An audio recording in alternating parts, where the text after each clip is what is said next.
یہ جو ناشکری ہوتی ہے نا، شکوہ، یہ بے سکونی پیدا کرتا ہے۔ خاص توجہ سے سنو جوانوں، کیا کہنے لگا ہوں۔ شکوہ بے سکونی پیدا کرتا ہے، شکر زندگی میں سکون پیدا کرتا ہے۔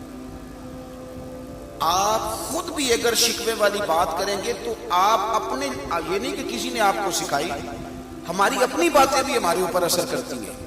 اگر ہر وقت شکوہ کرتے رہو گے تو دل شکوے کا عادی ہو جائے گا، پھر شکوہ ہی شکوہ رہ جائے گا۔ اگر کبھی ہنسنے والی کو بات ہم کرتے ہیں، ہنسنے والی سنانے لگتے ہیں، تو بات سنانے سے پہلے خود ہنس نہیں پڑتے؟ اگر رونے والی کبھی کو بات کرنے لگے تو بات کرنے سے پہلے رونا نہیں آ جاتا؟ اس کا مطلب ہے ہماری باتیں ہمارے اوپر بھی تو اثر کرتی ہیں نا، ہماری باتیں ہمارے اوپر بھی اثر کرتی ہیں۔ ہر وقت کا شکوہ فلانا ٹھیک نہیں، فلانا ٹھیک نہیں، بلکہ بعض تو ایسے نادان ہیں یہاں تک کہہ دیتے ہیں، دیکھیں جی والد صاحب کوئی ڈھب کا کام کر لیتے، وہ سارے ان کے ساتھ والے کہاں پہنچ گئے، یہاں تک شکوے آ گئے ہمارے۔ اعتراض ہی اعتراض۔ اور دیکھو جی بزرگوں کے پاس گیا ہوں، میں نے ایک دو لوگوں کو یہاں تک کہتے سنا، کہتے نہیں وہ دیکھو جی فلانے بزرگ تو اب امیروں پر ان کی توجہ ہے، وہ تو میری طرف دیکھتے نہیں۔ تو میں نے کہا آپ کا مزاج ہی شکوے والا ہے، آپ جہاں بھی جائیں گے آپ کو یہی ملے گا۔ جب طبیعت ہے نا ہر وقت ناشکری کی، ہر وقت شکوے کی، خواہشات کا بے ہنگم ہجوم، وہ انسان کو پریشان کر دیتا ہے۔ اور اگر مزاج شکر والا بن جائے تو پھر بندہ نعمتوں کا ذکر کرتا ہے، پھر وہ کہتا ہے جو رب نے مجھے دیا ہے نا وہ شاید کسی اور کو نہ ہی ملا، پھر اس کی زندگی اطمینان والی، پھر اس کا لہجہ سکون والا۔ جب بندہ شکر والی زندگی اپنا لیتا ہے، شکر والی، پھر نہ اسے تسلی۔ حضرت شیخ سعدی رحمت اللہ علیہ کے جوتے چوری ہو گئے تھے، تو یہاں ڈنڈورا پیٹتے ہیں نا لوگ، پورا جوتے چوری ہو ہی جاتے ہیں۔ میں نے میرے تو خیر مجھے یاد نہیں کہ کبھی ٹوٹے ہوں، ہمیشہ چوری ہوتے ہیں۔ تو یہ پیسے شیسے موبائل شبائل بھی مطلب کم ہی بچتا ہے اکثر۔ اب میں کافی دیر سے اس معاملے مطمئن ہو گیا ہوں۔ میں نے ایک دفعہ ایک صاحب سے کہا یار آج پھر موبائل نکل گیا، تو اس نے انوکھی بات کر دی، کہتا ہے کچھ تبرک سمجھ کے لے گیا۔ اس دن کا میں مطمئن ہوں، میں نے کہا چلو ٹھیک ہے، اگر ایسا ہے چلو اس طرح بھی صحیح۔ کہنے لگے کوئی نہ، تبرک سمجھ کے لے گیا۔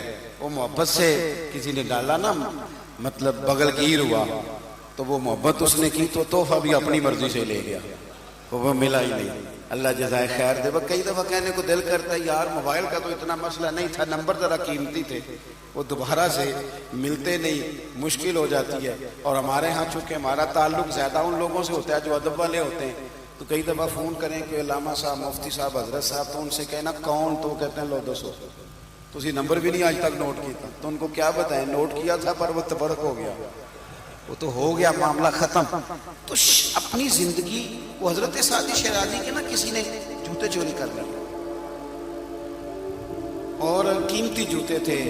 اب شاید آپ کو تو یہ بات ویسے ہی، زیادہ تر شہر میں رہنے والے لوگ ہیں، ہم جو دیہاتی لوگ تھے نا، ہم سائی دے کے جوتا بنواتے تھے۔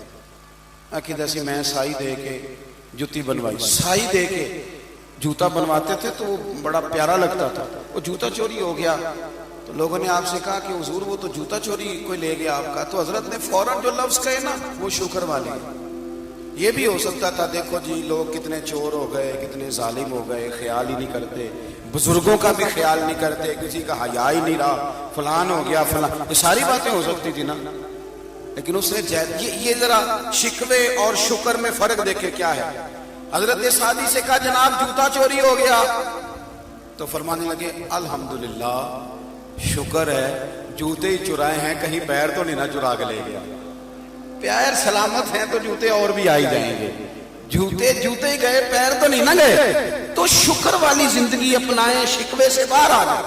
ہمارے شکوے ہی نہیں ہماری جان چھوڑتے۔ حضرت عیسیٰ علیہ السلام گزر رہے تھے تو ایک شخص زمین پہ لیٹا ہوا ہے، دونوں ہاتھ کٹے ہوئے ہیں، دونوں پیر کٹے ہوئے ہیں، اور دونوں آنکھوں سے نابینا ہے۔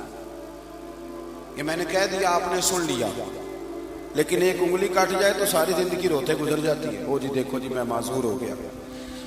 دونوں ہاتھ کوئی نہیں، دونوں پیر کوئی نہیں، دونوں آنکھیں، ادھر دیکھو جوانوں، ہاتھ کوئی نہیں، پیر کوئی نہیں، آنکھیں کوئی نہیں، لیکن جے سونا ہی میرے دکھ وچ راضی تے پھر سکھ نو چلے ڈاواں۔ اور درویش کہنے لگے دکھ قبول محمد بخشا، اوے راضی رہن پیارے، راضی رہن پیارے۔ ہاتھ کوئی نہیں، پیر کوئی نہیں، آنکھیں کوئی نہیں، بندہ زمین پہ لیٹا ہے اور کہتا ہے یا اللہ تیرا شکر ہے، یا اللہ تیرا شکر ہے، یا اللہ تیرا شکر ہے۔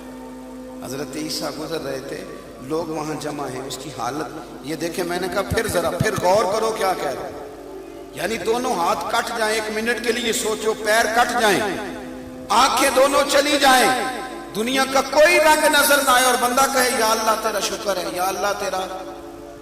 حضرت عیسیٰ علیہ السلام نے جب لوگوں کو دیکھا نا کہ حیرت سے دیکھ رہے ہیں اس کی طرف، تو حضرت روح اللہ علیہ السلام اس بندے کے قریب گئے اور دست شفقت پھیر کے کہنے لگے لوگوں کے دلوں میں تیرے لیے ایک سوال ہے، ہاتھ تیرے کوئی نہیں، پیر تیرے کوئی نہیں، آنکھیں تیری کوئی نہیں، تو شکر شکر کس بات کا؟ پتہ کیا کہا اس شخص نے؟ عرض کرنے لگا حضور آنکھیں کوئی نہیں، پیر کوئی نہیں، ہاتھ کوئی نہیں، پر رب کا شکر ہے اس نے مجھے ایمان تو عطا فرمایا ہے۔ یہاں کوئی پوری آنکھوں کے ساتھ بھی بے ایمان ہے، کئی پورے وجود کے ساتھ بھی گستاخ ہے، کئی پوری نعمتوں کے ساتھ بھی نالائق ہے۔ میرا وجود پورا نہیں پر شکر ہے اللہ کا، اس دل میں رب کو بھی بسائے ہوئے ہوں، رب کے رسول کو بھی بسائے ہوئے ہوں۔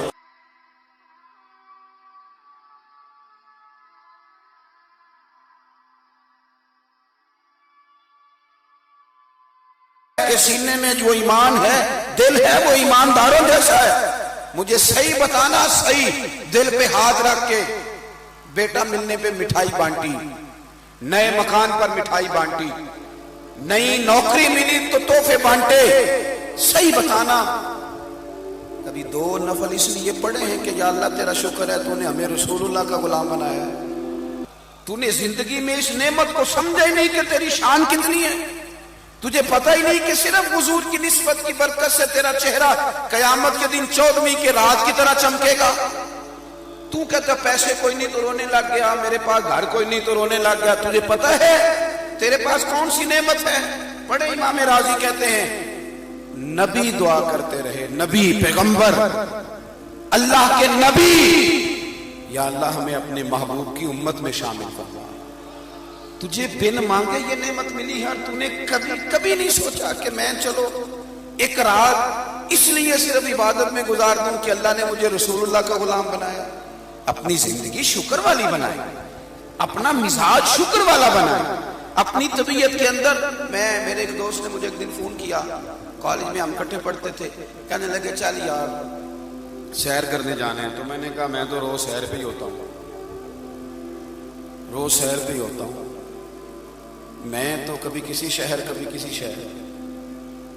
رات کو میں 2 بجے 1 سے 2 بجے کے درمیان گھر پہنچا تھا، اوکاڑا سے اور رینالا خرد وغیرہ سے ہو کر، اور پھر میں جتنا اللہ کو منظور ہوا میں لیٹا، پھر فجر اللہ کی توفیق سے اٹھ کے پڑھی، اور فجر کے بعد میں نے کاموں کے میں آ کے درس دیا، اور یہ چل رہا ہے سلسلہ ابھی تک۔ ادب سے لائی ہے ہستی میں آرزو رسول، اور دیکھو کہاں کہاں لیے پھرتی ہے جستجو رسول۔